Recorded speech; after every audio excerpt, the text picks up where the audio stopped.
राजीनामा द्यावा।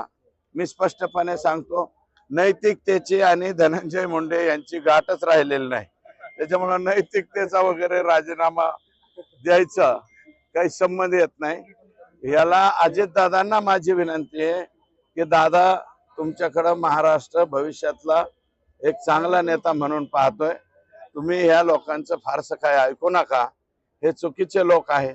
आणि मी म्हणलंय की बारामतीचे 1500 लोक 1500 गावात पाठवा, जर रिपोर्ट तुम्हाला चांगला आला तर त्यांना ठेवा, रिपोर्ट बॅड आला ते कसे वागतात इतर लोकांशी सगळ्याच याचा रिपोर्ट घ्यावा आणि अजितदादांनी मंत्रिमंडळाचे प्रमुख मुख्यमंत्री असतात, मुख्यमंत्री हा निर्णय घेऊ शकतात, अजित पवार निर्णय घेत नाहीत म्हणजे याचा अर्थ मुख्यमंत्र्यांवरती मित्र पक्षाचा दबाव आहे? नाही, अजितदादा यांनी अगोदर निर्णय घेतला पाहिजे। आमच्या मुख्यमंत्र्यांनी कशात काय कमी ठेवलंय? जेवढ्या मागण्या मी केल्यात त्या सगळ्या मंजूर केल्या। मुख्यमंत्र्यांनी मोका लावा मागणी केली, मोका लावण्याचं कबूल केलं, SIT कबूल केली, दिली।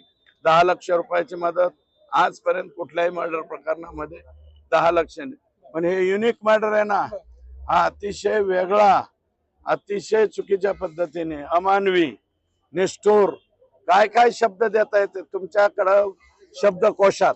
माझी माय मराठी अमृतातेही पैजा जिंके असं संत ज्ञानेश्वर म्हणाले होते। त्या शब्दकोशातले जे जे शब्द आठवतात ते शब्द तुम्ही या निष्ठुर हत्येला लावू शकता। इतकी भयानक ही हत्या त्यांनी केलेली आहे, म्हणून त्यांनी राजीनामा हा दिलाच पाहिजे असं माझं। सोबत तुम्ही अनेक वेळा काम केलेलं आहे, दादा असं करणार नाही असं तुम्ही म्हणता। मी स्पष्ट